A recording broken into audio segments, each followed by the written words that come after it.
ஏக இறைவனினுடைய நாட்டத்தோடு நான் இந்த உரையை ஆரம்பம் செய்கிறேன்.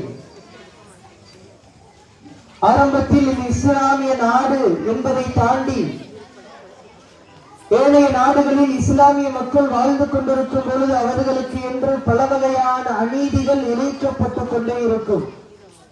அந்த அடிப்படையில் மற்ற நாடுகளை எல்லாம் தாண்டி நான் வாழ்ந்து கொண்டிருக்கக்கூடிய நீங்கள் வாழக்கூடிய இந்த இந்திய நாட்டில் குஜராத்தில் பிரதமர் மோடி அவர்கள் ஆட்சி செய்து கொண்டிருக்கும் பொழுது மிகப்பெரிய ஒரு கலவரம் நடந்தது. அதில் இஸ்லாமியர்களினுடைய உயிர் ஏராளமாக பறிக்கப்பட்டது.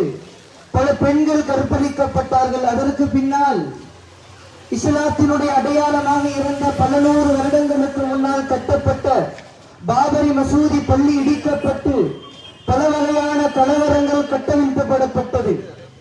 இன்னும் இந்த